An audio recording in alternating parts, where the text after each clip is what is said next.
The people we're talking to in this show, Andrew, are retired athletes that wake up after having an identity of one thing their whole career, looking to find their next. Yeah. Business leaders that have been one thing their whole life or partially their whole life and then trying to find next. You I don't want to say fell into, but you fell into the vacation rental industry, did you not? You really Yeah, did. I did. This identity thing, it's real, right? Like in high school, early college, I was on the US national team, right? Like my identity, I was an athlete. That is what I was. And then I got injured into my freshman year and it blew up that identity. Like I still competed, but I wasn't at the same level. Yes, of course. I wasn't just a swimmer. I was like a swimmer at this level. That's my identity. If I'm not that, then who am I? What am I? And I just fell in. I was in school. At Harvard, if I can, and an Ivy League school, like you're going to Harvard, like that in itself, Andrew, I'll call it out. Like that in itself is something that when you're talking, I'm a Harvard graduate, that's important. Let's face it. In society today, it's in Western society, there's a lot of value placed on that. So you're a successful swimmer, you go to Harvard, the title gets bigger, doesn't it? The identity gets bigger, doesn't it? Yeah, it gets bigger. It also flipped, right? Because I saw myself as a swimmer first. That was my identity. In questioning what my identity was, I was lucky my sophomore year because I was in school. I was at Harvard. Okay, great. My identity is I'm a student. I'm a serious student. I'm going to be great at this. And so the timing was good because it allowed me to get into law school, right? And so I'm a student. I'm a serious student. Yes. Competing, go to the UK, do that. But then I graduate. And okay, so it's my first job. I'm a consultant. Right? We have the uniforms. It's the blue shirts. It's the dark slacks. You have your Toomey bag. You fly out on Monday. You fly back on Thursday. Like this is my identity. And so I kept going through my identity is this box. Yeah. And then starting a company. My identity was I'm a CEO. I'm this, I'm that. And it took me till my late 30s to really say, wait, these are things I do. And probably writing the book helped it because people say, hey, what do you do? I'm like, well, I guess I do a few things. Like I write, I speak, I'm a father, I'm a husband, I run this company. And so I'm not any one thing. I'm getting rid of the labels.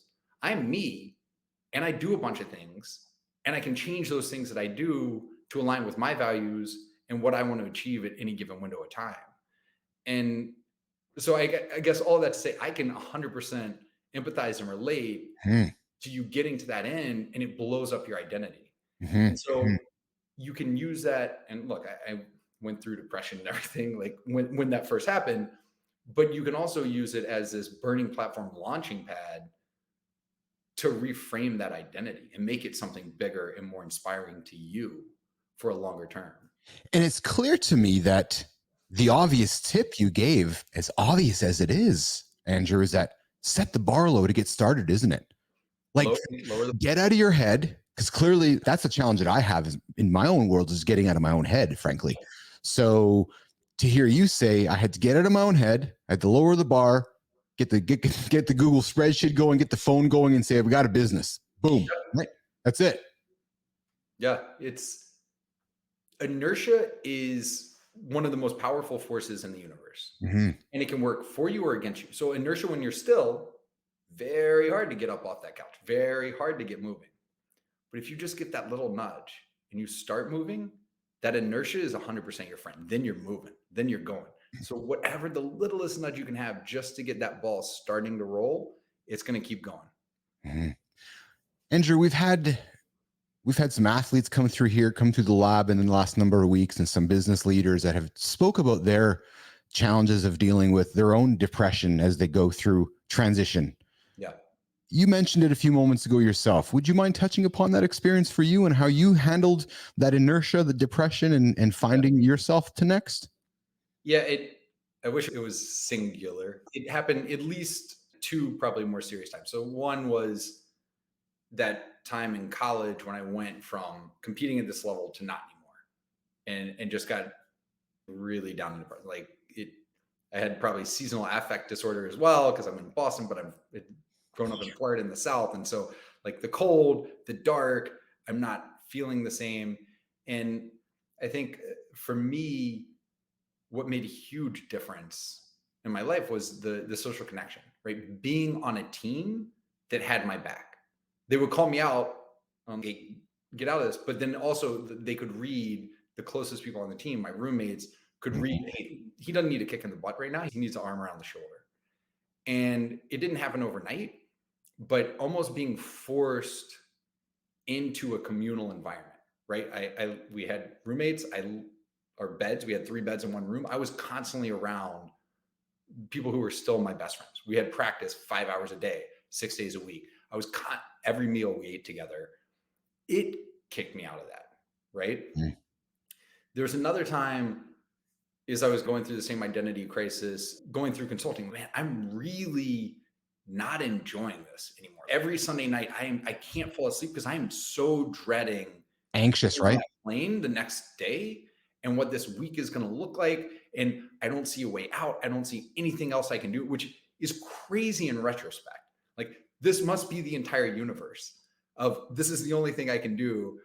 And we're like, no, actually, you could do a billion things. This is the thing you're doing now. You could go reframe it, but it was almost the paradox of choice. There were so many things I didn't know the thing. And that one was, it was more prolonged. That may have been a year plus because I didn't have that same community. I was in team environments, team work environments, Mhm. but in consulting, it was constantly changing. And you'd go to the client, you'd have a new team you're working with. And so it didn't have that depth of social connection. And because I was traveling all the time, I wasn't building that social connection at home either. And so it just took much longer. And I think a big part of it was some of those deeper relationships that I had, my wife seeing it and saying, you have to get out of here, right? Really pushing me on that. People that I had built close relationships with that had gone on, reaching out and saying, hey, you need to get out of there. Here's some great opportunities. Could you come work with us? And so again, I bring it so much back to the people and the connections, building in the best of times, because those are the ones that are going to be there for you in the worst of times too. And hopefully you can be there for them. Mhm. Andrew, you've mentioned social connections a number of times here in the last few minutes is helping you get through your time in life. You enjoy getting involved in mentoring social impact startups. How do you see the role of mentorship evolving in today's business landscape?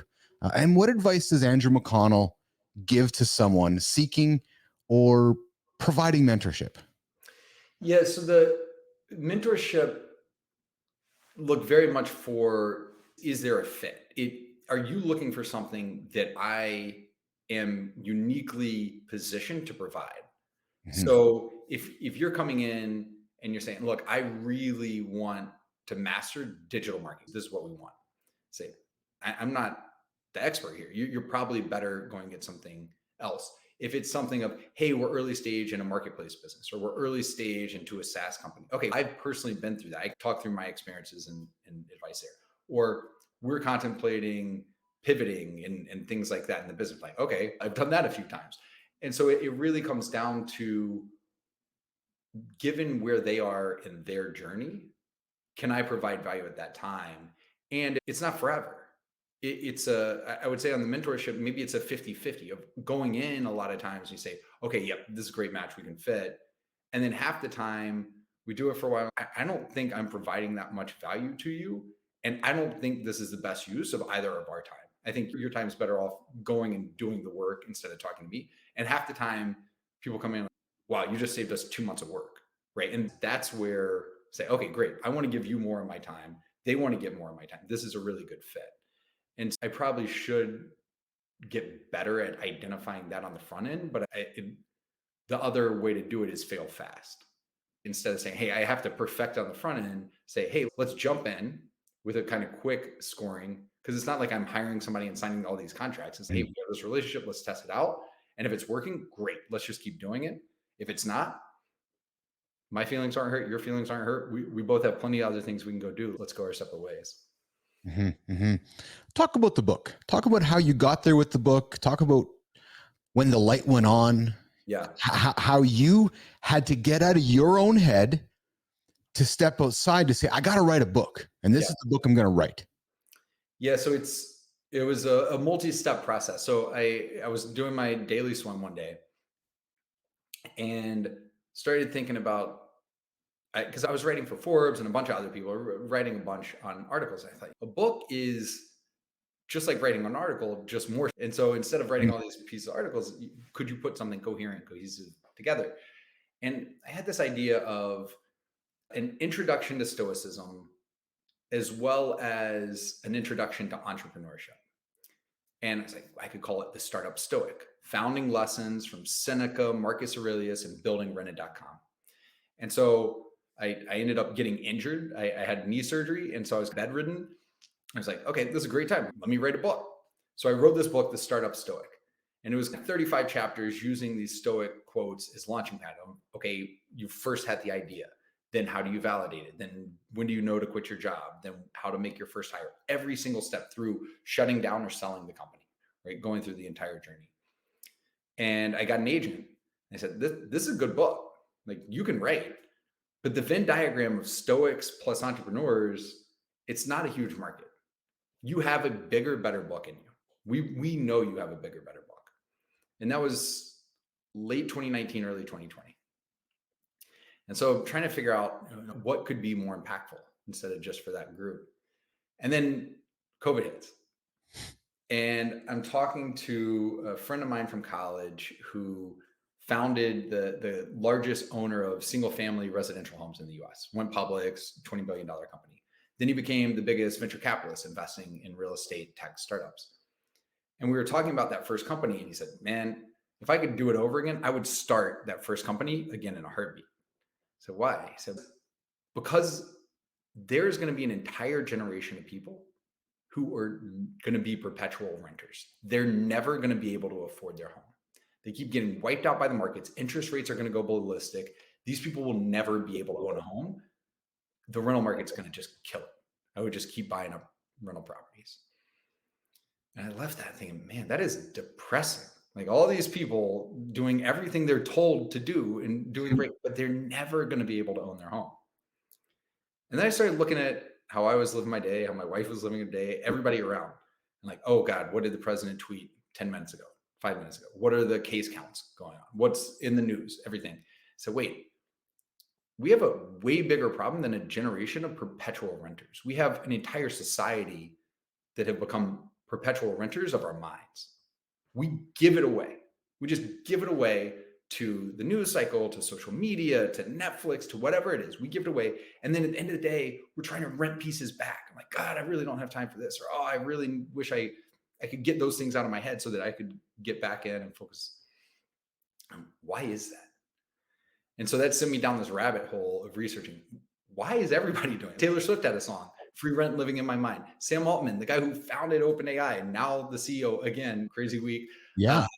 He tweeted, don't let jerks live rent free in your head, back in 2019. Look, it's not just me. It's not just my wife. It's not just people we hang out with. But Taylor Swift and Sam Altman deal with this? What in the world is going on? And so it got me into evolutionary biology and the whole background. I was like, okay, this could be something that could really help people.